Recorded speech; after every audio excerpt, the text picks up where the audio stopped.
2 p.m. Hope you're having a great, sorry, I've been off for the last couple of days, and it's all scrambled up there. But it is Thursday. It's 2 p.m. Eastern, and wherever you are, I would imagine you're an hour or 2 or 3 hours behind us if you're not on the East Coast. So welcome to putting it all together, how to incorporate advocacy into your organization. As I said earlier, this webinar will be led by Abby Levine with Alliance for Justice. She's done our first 2 webinars, and given your evaluations of her, she has done a great job. So we're obviously expecting great things today as well. If you have questions today, and we certainly hope that you do, please just enter those into the chat or the Q&A box that are on the right-hand side of the screen. I can get those as they come in. Either one, chat or Q&A, is fine with me. And either we will get to those at the end of our session, or I will feed those to Abby as they come along. If you have audio difficulties, sometimes it happens. Not sure why. I've been working with Cisco to figure it out, but what is one person on your on the end, so I have over 100 people today, and maybe one person at a time will say, hey, I lost sound. Just type it in there and say, I lost sound. We're going to wait about 45 seconds to a minute. Normally it will come back, but if it doesn't, I'll try to get you a phone number, a landline number that you can call into. Actually, I can. They're under the event info tabs in the top left-hand corner of your screen. So just click on that. You will see a call-in number. You're always going to have your best sound if you use a landline rather than your broadband connection. All right. All that being said, I am going to pass over presenting privileges to Abby Levine, and she's going to take it from there. Hey, Abby.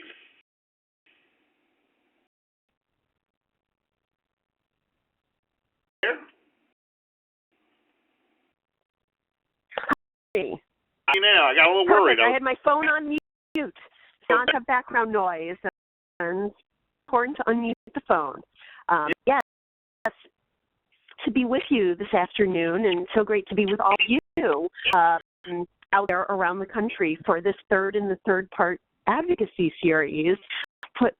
And today's session is putting it all together, how to incorporate advocacy into your organization. As mentioned, I'm with the Boulder Advocacy Initiative at Alliance for Justice, and we are so thrilled to be partnering with Board Source and the Stand for Your Mission campaign to talk with organizations about the importance of advocacy, and particularly the board's role in advocacy.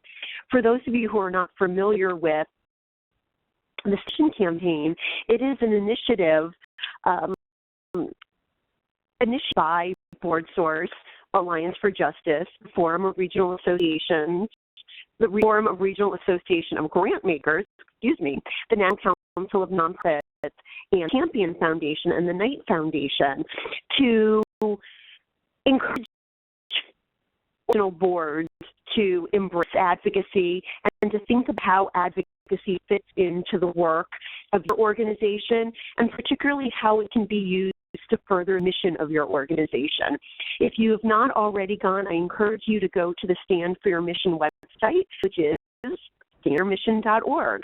And there's a great discussion guide and some other resources, and we're going to be continuing to add resources to the website that will be user-friendly materials that you can bring back to your boardroom to talk about the role of advocacy, and particularly the role that board members or trustees in your organization can play in advocacy.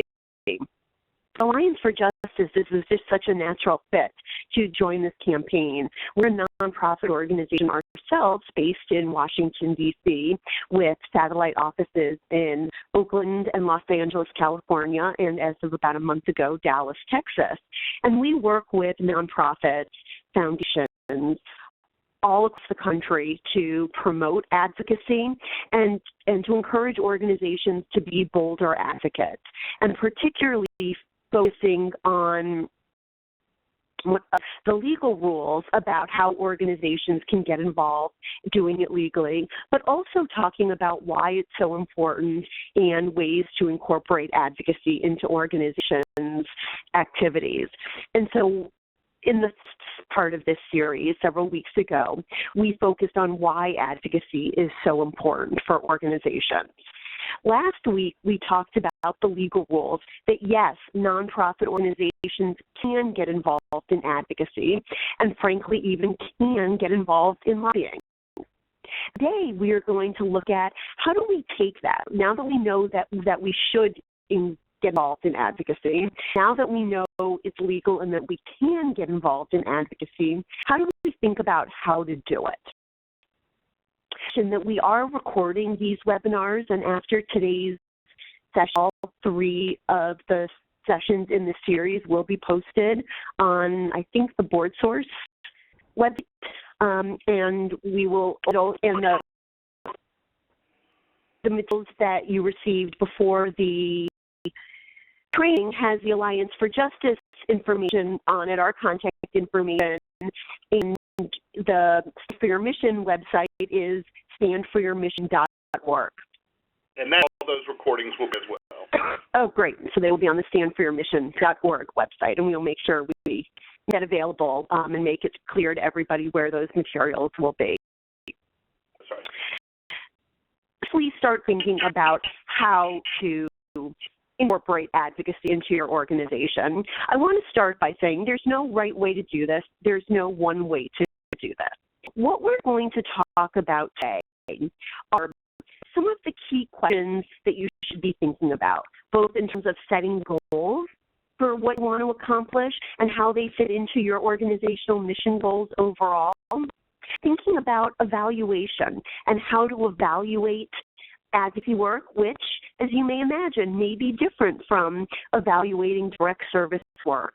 And then really spending some time talking about the important role of organizations' advocacy capacity and what some of the key capacities are for organizations to be effective advocates, and some tools that we have available that you can use to do that.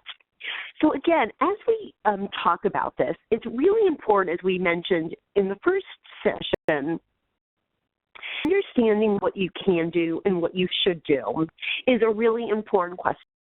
And like we talked a little bit about what we can do in terms of the legal rules, but thinking about what's right for your organization is an important strategic conversation that every organization should have. And it's not a conversation that organizations have once and say, okay, we've done that, move on. It's a conversation that's frequently revisited of thinking about where we are now, where our issues are, what's our community, what makes sense for us to do now. And so again, thinking about how to incorporate advocacy in your organization should be something that is done regularly.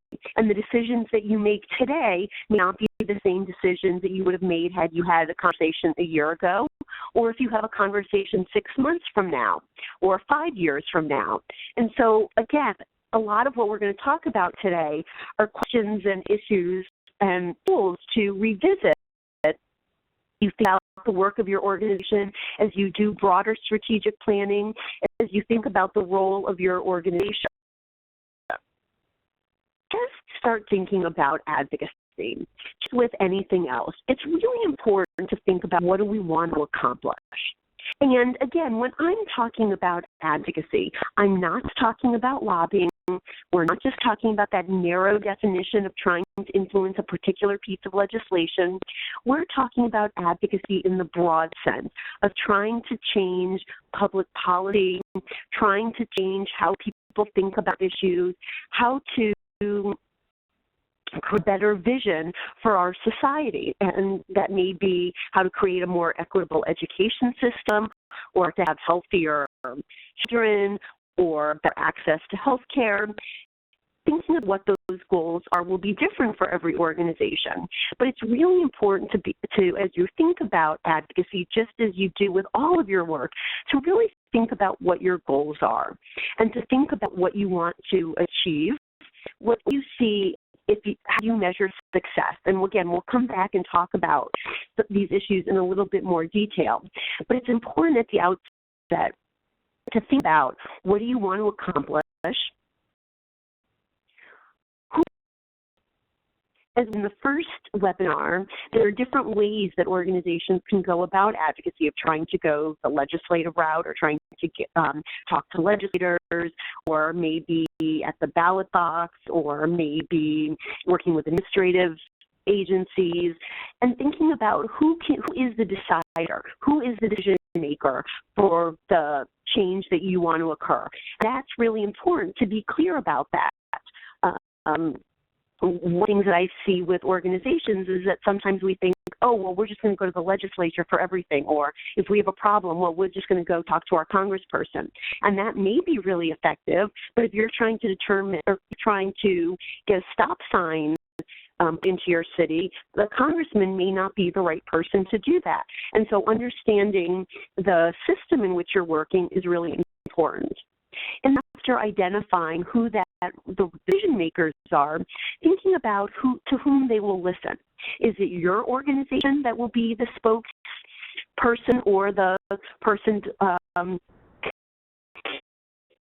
to find other partners, other allies, or particular people who might have relationships with them?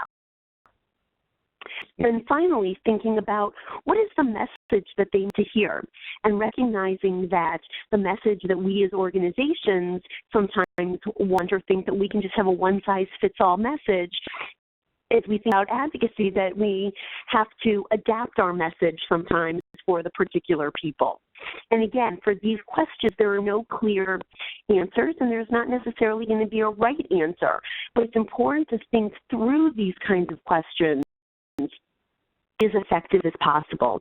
And again, we'll come back to these a little bit when we talk about some of the key advocacy capacities. But from the outset, just that it's important to think about what these goals are. As I start to get into talking about how to incorporate advocacy, it's also really important to recognize what some of the key core advocacy components are, or what are some of the advocacy necessities? What does it take to do advocacy? And recognizing that engaging in advocacy is often very different from traditional service work. Advocacy can take a very long term. As talked about, sometimes it's not easily measured. Expectations may be a little bit vague. And there's much of it's out of our hands. There's a lot that we can do to try to influence the process, but again, in many cases, we're not the ones that make final decisions. And it's important to be clear both in the organization, with your board, with your staff, about the expectations going in terms of what you're setting your goals, your time frames, but also what's involved to engage in advocacy. Some of the key some of the key necessities as we think about advocacy, and particularly for those of you where this may be a newer area or thinking about advocacy separate from doing direct services, to think about that in terms of advocacy, we need to be flexible. We need to be nimble. Well, it's important to have those, and it's important to have a map of how we're going to accomplish our goals. We need to constantly be looking at our map and determining whether we are on the right track. That so many things change. We have in January a plan for how we're going to accomplish of lowering the childhood obesity rate in our state. Everything mapped out. But let's say the governor suddenly resigns, or a legislator resigns or dies in office, or there's a major storm that completely shifts funding or completely shifts priorities in your community, or some other type of crisis happens that brings spotlight onto the issue that you're working on. That sometimes the forces outside of our organizations change, and in terms of advocacy, we need to be able to respond to those and recognize that being flexible is an asset, not a detriment, and recognizing that if we need to change the path that we take to accomplish our goal, that should be seen as Not that we were sloppy in how we created our path, or not that we didn't do our homework right in the first place, but being able to be responsive to changing needs is so important, and recognizing that sometimes we may need to go back to the drawing board, we may need to make changes, but that's okay. And again, being clear with your board about that up front and preparing them for that. And even for funders, particularly some funders who may be themselves new to the advocacy realm. Again, being clear that the path you're creating at the start and the plan that you've created is what you think when it makes the most sense. But that, again, you don't want to go down the wrong road knowing that the door will be closed, knowing that it's going nowhere, that to be an effective advocate, you need to be willing to, in some cases, change on a dime, or to be opportunistic, to take advantage of changing circumstances. And that is a good thing, as opposed to looking like you didn't know what you were talking about. And again, being flexible, being nimble, being ready to change and to jump on new opportunities is really important. It's also important in the advocacy world to take risks. Now, we're not talking about taking uncalculated risks. We're talking about taking risks. We're talking about taking calculated risks. But in advocacy, as hopefully we've covered in the past 2 sessions, the outcome is not guaranteed. If we go to try to change a policy, or we go to try to educate the public about why they should stop smoking, we hope we'll be successful, but people necessarily to do what we want. We may think we can, but particularly in the policy realm, we can't determine certain outcomes. But we recognize that in many cases, as we talked about, in order to accomplish our goals, if we just keep doing what we're doing, or just keep taking the safe route, we may never get there at all. So we want to but we want to be audacious, but also want to make them be realistic. And if you're working on a proposal and you're going to a funder and saying, we know that we've been working on trying to increase the health of children, or trying to lower the childhood obesity rate, and we've been doing that through a broad public education campaign for years and trying to encourage kids to eat healthier. That's great, but kids, adults like me, like candy. I like cake. I like drinking soda. And just telling me that I shouldn't do that may not necessarily be enough. So we may need to change it up, and we may need to do more research, or we may need to go to the school board and get them to stop candy in schools. And some people may not like that, but if our goal is really to lower childhood obesity rate, we may need to take that risk of saying the way to go about doing that is to ban sales candy in schools, or to at least reduce hours when it can be sold, or things like that. And we don't want to say, as you think about your goals and as you think about the risks to have these audacious, hairy goals, but also being realistic and not saying we're going to lower the childhood obesity rate by 100% in a year with a $10,000 grant. That was a huge risk. It's probably not realistic. You don't want to set yourself up for failure. And so you want to be realistic in the goals that you're setting, in how you're going to go about your goals, but you want to do your homework so you know to talk with your board, to talk with your funders, to talk with your clients or your people that you work with regularly, so you have a sense of what the comfort zone is.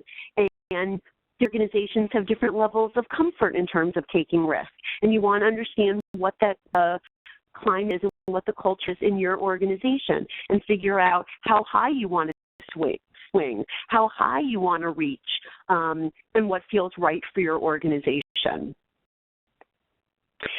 Just with that, You also want to think about how you can be a player. That if you just sit back and wait for policies to change or wait for public change on the issues that we care about, it's not going to happen. We can't just watch from the sidelines.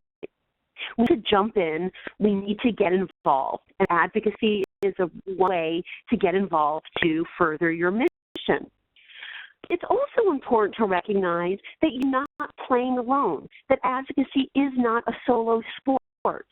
The team, and whether it's people in your organization or other organizations in the community or other national organizations or other networks, it's important to recognize that it's important to find those partners. And some of those may be partners that you already know about and partners that you work with. Some of them may be new, but it's important to figure out who are the best people to be on the team that you need for this particular goal, for the particular goal that you're trying to accomplish. Players may change depending on those goals, and you may decide how peripheral you want to be. That some parts you want to be right in the center. You want to be that green dot right in the target where everything sort of revolves around you. For some other issues, you're going to be those steel sort of blobs on the edge of the spectrum where you may send out some information or you may provide some expertise, but you're not the one who's going to be crafting strategy or you're going to be the spokesperson. And okay. And again, sometimes it's recognize that for our organizations, we can actually accomplish more if we're not the spokespeople, if we're not right in the center of the effort, but we're along some of those peripheral lines. And it's important to think about and recognize that the role you play can change over time and can change from issue to issue to issue.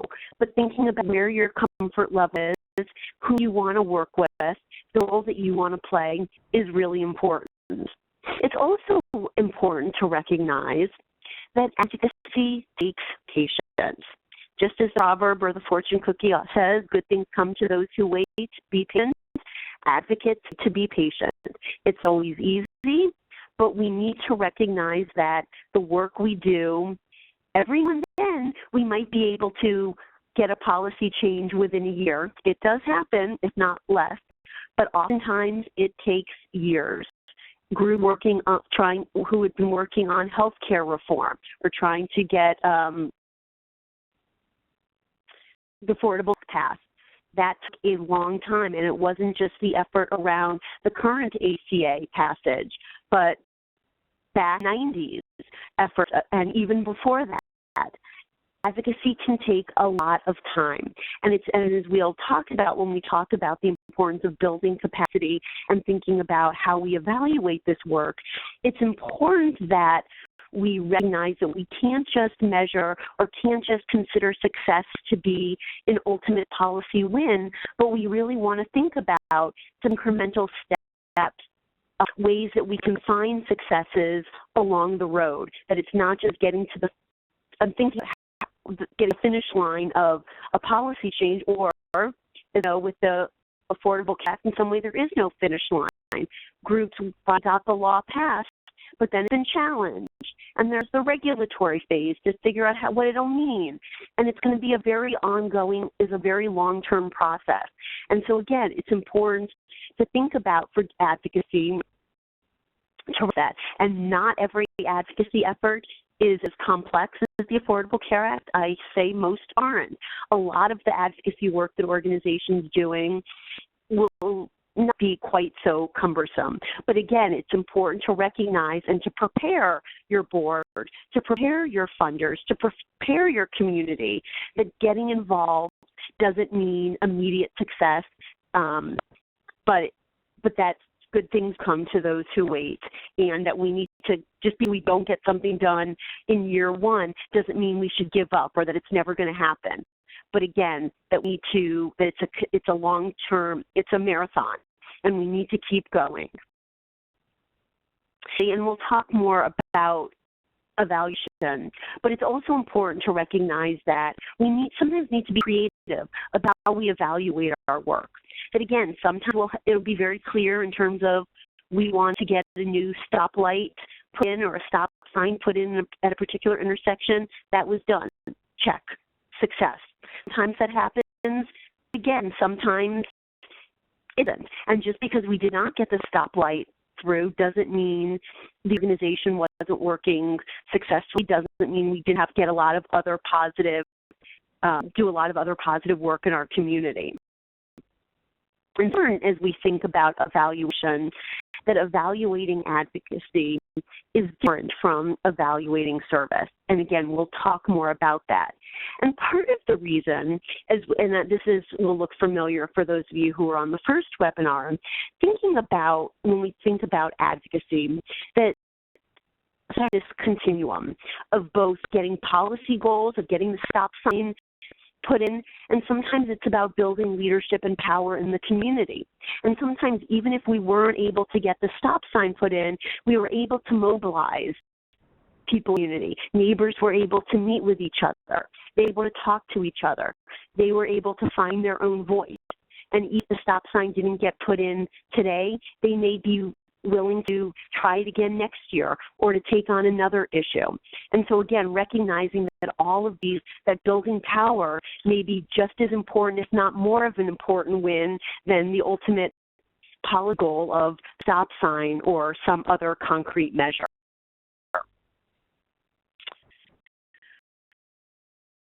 So as we think about evaluation for advocacy, it's important to think about that success looks like, that it's not just the ultimate policy goal. It's thinking about what is your organization trying to accomplish and what are ways that you can build in measures to get there. And part of that is recognizing that it's building our organizational capacity. That for many of us, when thinking about advocacy, it's again another way to accomplish our goals. It's another technique, and we want to build our organization. We can be strong not just for this current policy fight, but for others to come. And so thinking about how we can build our organizational capacity and building that right into the evaluation is really important. And thinking about evaluation not just as a way to measure success at the back end, not just to give organizations a grade. You know, did we get an A? Did we get an C minus? But it's really that you think about evaluation is a way to build our plan for accomplishing what we want to do. Again, building in some benchmarks, building in some of those incremental progress as we go. And I'll come back and talk a little bit more about that. But it's important from the beginning to think about how you want to be evaluated, how you want your funder to evaluate you, how you want to be able to report back to your board or to your constituents on what you did, and thinking about that as you start an effort, what you can do at the front end to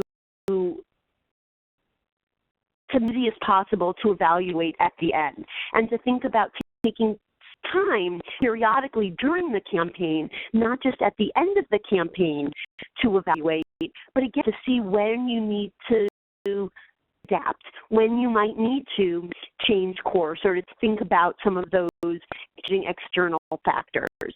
Then think about evaluation, not just when we're done, but along the way is really important. And particularly thinking about what kind of metrics, what kind of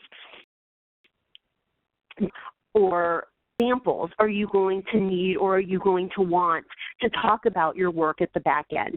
And the more you can think about how to those metrics or how you're going to track them or the type of story that you want to tell, the more you can build that in the front end, the easier it will be at the back end. At Alliance for Justice, we see so much of advocacy, and particularly so much of the importance of evaluating advocacy as building our organization's advocacy capacity. That again, we think a concrete policy win is really important. But again, because it often takes a long time, because so much of it is often out of our hands, because many organizations are not just fighting one policy fight once, but are often going to be going to battle the budget year in, year out, or going to be trying to work with the school board to change their policies, maybe this year on some candy in schools, maybe next year on getting recess, the next year on doing it with school uniforms, whatever it may be, recognizing that we're doing this work, that it's not a one-time only thing. And how can we build our capacity, not just fight the fight about candy, but to be able to strengthen and to learn from what we're doing for the efforts about recess and dress codes.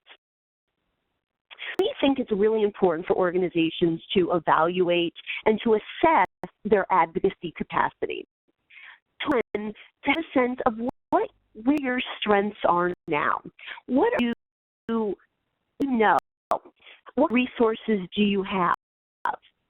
And so you can think about how you want to build them, how you want to strengthen them, but also to think about what's realistic as you start thinking about how you're going to evaluate yourself, and even how you create a plan or your strategy. And knowing where strengths and weaknesses are can help you be much more realistic in what you think you're going to accomplish. For an organization that's never gotten involved in legislative advocacy before, it may not be as realistic to tell a funder that if they give you $10,000, you're going to get 3 bills passed through the state legislature this year. If nobody on your staff who's ever worked at the legislature, has no idea who's on the committees, has no relationships with people. On the other hand, an organization that has those relationships may be better positioned. So understanding your advocacy capacity currently can be really useful in creating stronger proposals, in being more realistic about what you want to accomplish, and also help you think about how much of a player you want to be, thinking about what you bring to the table and who you may want to partner with. Maybe you're right, we don't have the relationship with people in the state legislature, but we know this great organization across town does. They care about the same issues we do. Let's work together. Assessing advocacy capacity, understanding what our capacity is really important. Again, not so much so we grade ourselves or that somebody else grades us, but so we have a sense of what's realistic, what's doable for our organization. You don't want to set yourself up for failure and say that you can accomplish so much more than you realistically think you can, but you also don't want to underestimate yourself and not value how much you actually might be able to accomplish. And be able to look at how your capacity has changed over time can be a really valuable way to evaluate the advocacy efforts that you're doing. Talk about some tools that we have to do that. Of advocacy. Just as we talked about with advocacy in general, one size does not fit all. There are going to be some organizations that are really strong in every type of capacity. They have people they have a full-time policy staff or advocacy staff that constantly have relationships with the legislature. They have a big network of grassroots folks who will come to a meeting on notice. They have really good connections with the media. They're issue experts and can write a policy brief in, 20 flat. Some organizations have all of those capacities. Most don't. What's important is not so much that every organization have every single advocacy capacity, but again, that we know what our capacity is and we play to our strengths. And we find ways to use our capacity, and we find ways to partner with other organizations or to change our strategies so it best meets our capacity. As we think about being an effective advocate, putting all of these pieces together. It's important to understand what's low. It's important to make the case for why we should be involved in advocacy, but it's also important to think about our capacity, to think about our planning, and ultimately to think about our evaluation. All these pieces really flow together in a very cyclical way. We're talking about advocacy capacity. We're really thinking about the capabilities that nonprofits need to be effective. This is a definition that comes from Grantmakers for Effective Organization. And there are a lot of different types of capacity and a lot of different types of advocacy capacity. And we've broken them down into 5 main categories. Organization skills, organization's resources, their knowledge, their practices, their readiness. And again, when we think about your organization's capacity, it's not about how effective were you in making that policy change happen or in getting that stop sign. It's how do you have the pieces in place to do it. And we think that our capacity will enable us to get those ultimate policy wins. But building our capacity by itself is also important so we can be stronger organizations. Organizations want to build their capacity, want to increase their capacity, to be so they can do everything. Other organizations, want to build a little bit. It's important for each organization to figure out, again, what your goals are, what resources you have to put into it, and again, to be realistic about how you're going to increase your capacity and what that means for your organization and why. For Justice, several years ago, we created what we call the Advocacy Capacity Tool, or ACT, which is a free online capacity assessment that organizations can take to assess their capacity. And again, it's not meant so you can grade your organization. It's so you can have a snapshot of today. What are our strengths? And that you're getting that snapshot so you have a sense of how to build, of where you want to increase your capacity, so you have a sense of how to plan accordingly, so you have a sense of how to be realistic in setting your goals, resources you need to set your goals. The tool is being used by a lot of different organizations in a lot of different ways. Some organizations are using it to shared understanding within the organization about what advocacy is, and bring shared understanding of where they are. We find that some organizations have used the tool and different people at the organization have filled it out and find they have vastly different understandings of where they are. And it's created some really good conversation about how to define capacity, what they see as strength, what they see as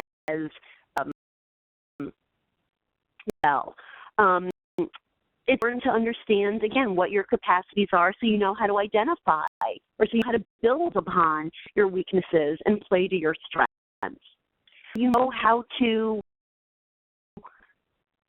collaboration partners, know who should be at the table with you. And again, recognizing how you don't necessarily want to duplicate resources, but looking at other organizations to see what their strengths and weaknesses are and how you might be able to fit together nicely. With various organizations where they've used this, again, to help to have a conversation with their board, to help the board understand where the organization is or what the understanding is. Some organizations have looked at the tool to give them shared language about how they talk about their work. The Advocacy Capacity Tool, or ACT, is really geared to looking specifically at advocacy efforts. We have another tool called Power Check, which is geared for community organizing organisms. And again, much of it is the same, but recognizing that for community organizing efforts, sometimes building that leadership and building that leadership pipeline in the community takes greater priority. And so we wanted to adapt the tool accordingly. So we have those two resources on our website. In the advocacy capacity tool, it's broken down into 4 key sections. So the first is looking at an organization's advocacy goals, plans, and strategies. Again, what do you want to accomplish? What do you have clear goals set? The agenda. Second core capacity, or the second set of indicators, are what capacities to conduct advocacy. What third set of indicators focus on the advocacy avenues. What are your relationships and expertise with the legislative branch or the administrative branch or your schemes of litigation? And how do you look at all of the different avenues, or has your organization traditionally focused on one? And finally, the fourth set of indicators is on organizational operation. What's the organization's commitment to advocacy? What is the organization's fundraising for advocacy? And the tool walks through in each of these sections indicators and has different measures under each indicator that go through in more detail, looking at and asking a series of questions and asking organizations to rate where they are on the series of issues. So for instance, does your organization have a written advocacy agenda? And some of these capacities and we developed this talking to organizations that we see and that others have are really effective advocacy organizations. And by talking to all of these different organizations, what were some of the key components that they all had in common? And it may not be that their agendas were the same, and they were not the same at all, but it's that organizations that were very effective all tended to have an advocacy agenda. They get to have the board approval of their advocacy agenda. And so it's, again, looking at, for each of these indicators, where you are on these. And for instance, looking at, in terms of conducting advocacy, how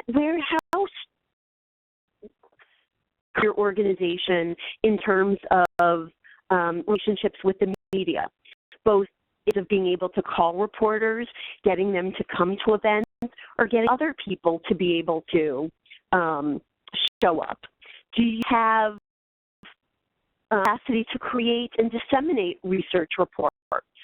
So again, looking through the tool asks organizations to sort of rate themselves on a scale on the various capacities of how strong do you feel your capacity is, from very strong to not at all.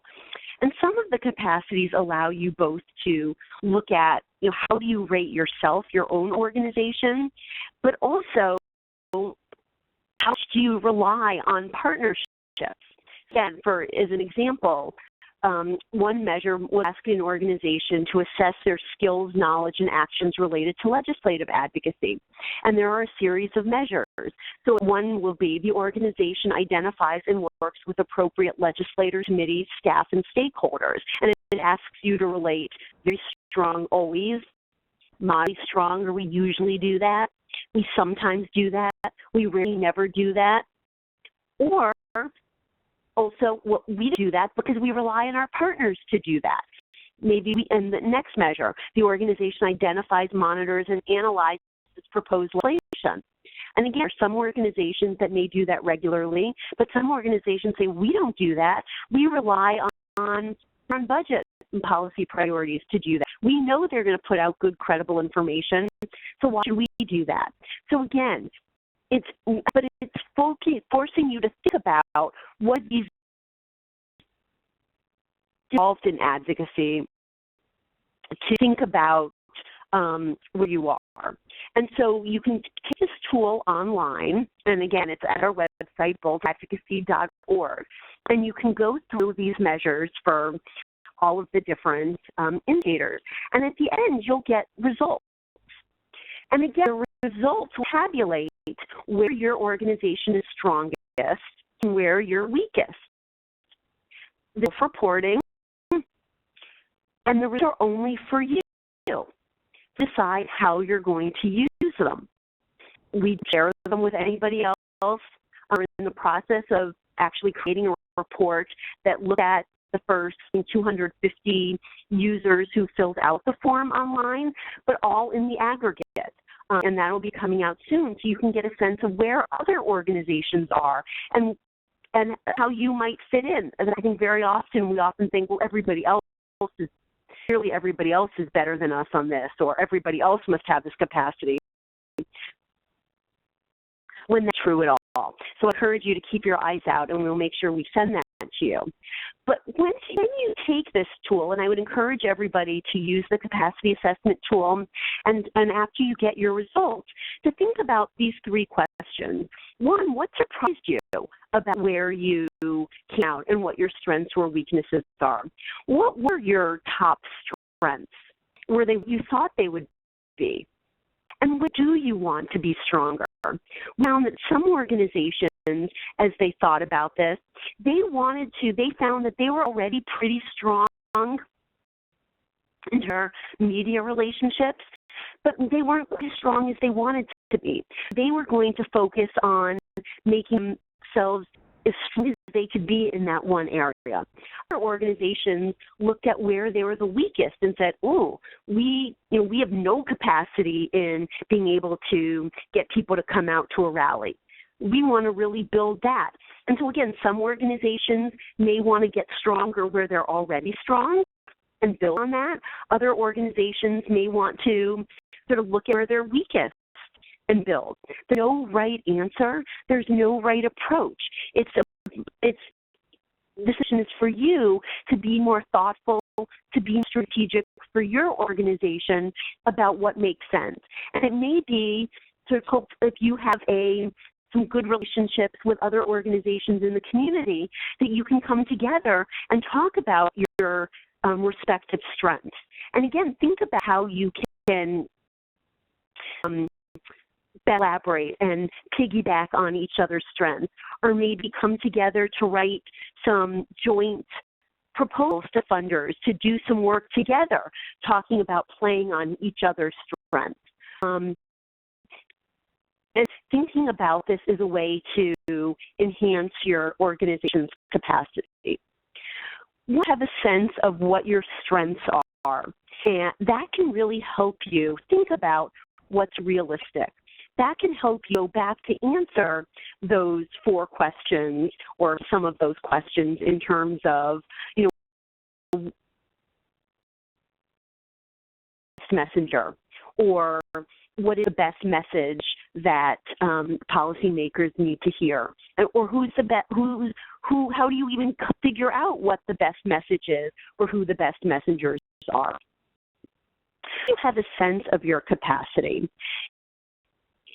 And then really move on to think about what your plan is and how you're going to answer those 4 questions, or different organizations frame some of the key questions in different ways. The Advocacy Institute, which no longer exists, but has Advocacy Institute and 9 questions. It sort of can take those 4 questions: what do you want, who can provide it, to whom will they listen, whom do they meet, what do they hear, and then extends it to get more into what are the ways to communicate and what are the vehicles for communicating. And I encourage you to pull it up. But then take that and to start putting it into a plan. This is where people often talk about the logic model or building an advocacy plan. And there's a lot of different ways organizations go about that. And, if you ever have Googled logic model, as I have, sometimes you'll get these plans that look like this that make me go, do a double take and think, oh my God, I have no idea what that means or how to even go about doing that. Some organizations that are really big and are undertaking some really sophisticated efforts may come up with a really complicated plan to think about, starting with what are they trying to accomplish and what are the different ways to get there. Your plan doesn't have to be that complicated. Your can be a very simple spreadsheet that looks at what are your organizational resources, different activities you're going to undertake, what do you want to strengthen, what policy outcomes do you want to see, your goals. That's one way to go about it. Other organizations will really look at what is our goal and work backwards, and build in sort of your ultimate policy goal and various benchmarks. There's no one right way to do it. It doesn't have to be complex. It's important to think about what do you want to accomplish, and thinking about it both in terms of your ultimate policy goal. Do we want to have a stoplight put into our community? Are we trying to reduce the childhood obesity rate over a period of time? What does it mean to reduce the obesity rate? By what percentage? And from there, working backwards of how you're going to go about doing that. And again, some of it may be thing about it in terms of we see success as not just getting the obesity rate down, but also having a broader net coalition of organizations working on it, not just the traditional health groups or not just the traditional children's groups, but we're going to think about more creative benchmarks of how we can measure success. And on our website, we have some sample benchmarks that organizations can use to about how do we come up with some of those incomes? How do we think about defining what success looks like? And again, as you think about this kind of model and think about setting out what you want to accomplish, it's also good to think about it in terms of your advocacy or think about it in terms of your evaluation, And as we talked about at the beginning, that evaluation is really important to think about working and what's not working, and you need to change course, how to be realistic in terms of grant making, how to hold yourselves accountable, a lot of reasons why you want to sort of take a step back and look at what you're doing. But again, it doesn't need to be a complex, but you can think about what your evaluation plan will look like at the outset will make it easier on the back end. And recognizing that with advocacy, it may be a mix of metrics, of numbers, and narrative. That advocacy is telling the story. And again, being creative in what those benchmarks are. That it may be that it's when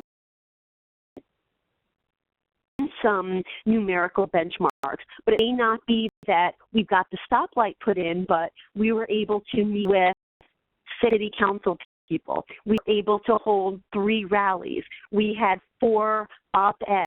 And those all can be things that can be put into your evaluation plan.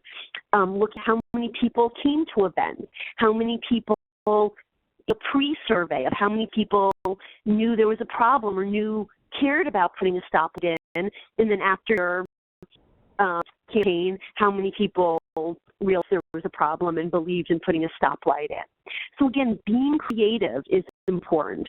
Thinking about how you determine success, recognizing that you'll have some numbers, but it'll also be telling the story of how did people's views change, talking about what worked, what didn't work, what you learned from the process.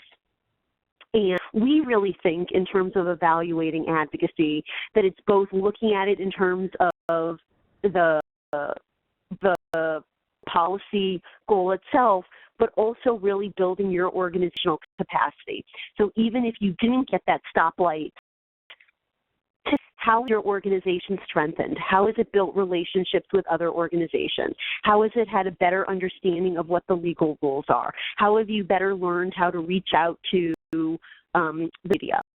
And again, recognizing that we're doing this work for the long term in many cases, and that as we think about evaluating our advocacy, building our advocacy capacity. We're thinking about it for the strength of our organization, for the strength of our communities, and for the mission of our organizations, not just for today, but in long term.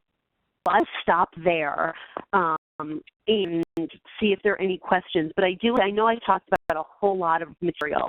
Here are some links to some of these key resources on our website, including the Advocacy Capacity Tool, the Power Check version for community organizing groups, the benchmarks for advocacy evaluation, and just today we released the second in a series of 3 articles that talk about some of the key capacities, and all of those are available on our website at boulderadvocacy.org.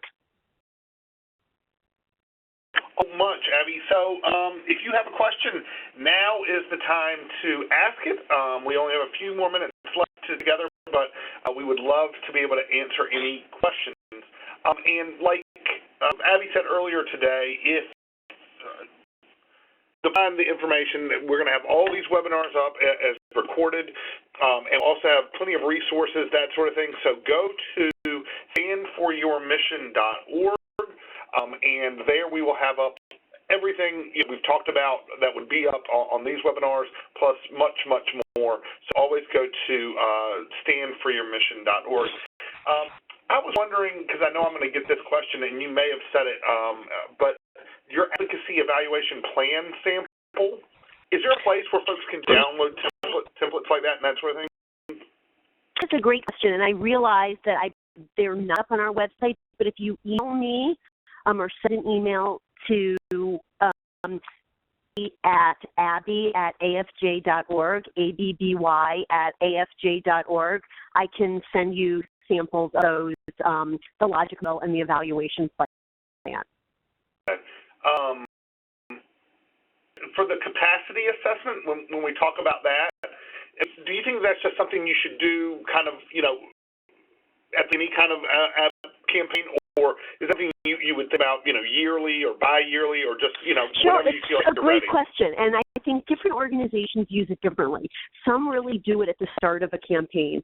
Others do it at the start of a grant period, and there's some foundations we've worked with that are asking their grantees to take the capacity assessment at the start of the grant period, and then again at the end of the grant period, or even partly through the grant period. Again, to help organizations recognize where they're growing, what resources they may need, maybe for some funders to think about what kind of technical assistance they can provide to the organization. And so, we recommend that organizations take it at least more than once so you can see how you've grown. But different organizations are using it differently. There's no right way to use it. And again, it's a free tool that you can access from our website, and you will get the results, and no one else will see those results unless you want them to. Okay, great. So a question here, a two-part question. What is the best way to get your board involved in meaningful advocacy, and what are some of the risks getting them involved? That is a fabulous question, and we could spend a whole another hour or 2 or 3 or 4 talking about that. I think thinking about the question about what meaningful advocacy is a really important one. And having that conversation with the board about what you're trying to accomplish and what's meaningful for one organization may look very different than what's meaningful for another. But again, thinking of talking to the organization, and all of it goes back to what is the organization's mission? What are you trying to accomplish? What are your goals? And from there, thinking about it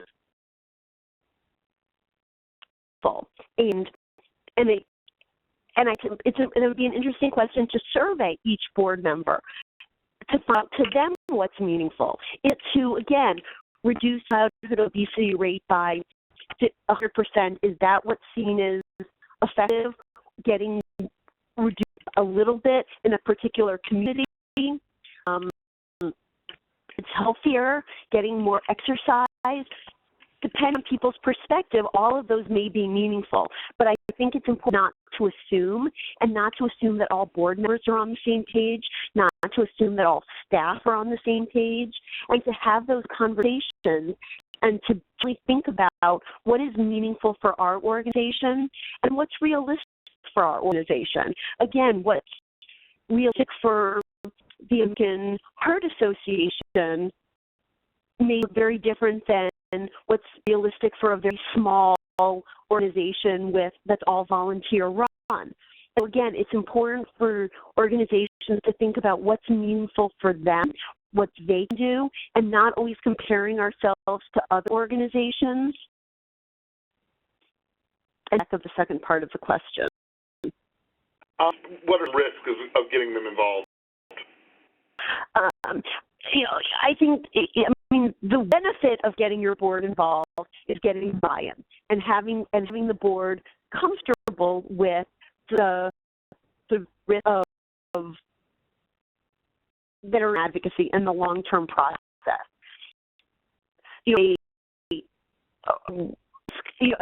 Depending on how you define risk, is that there could be a lot of overzealousness, and you get all your board really excited, which is the goal, which hope.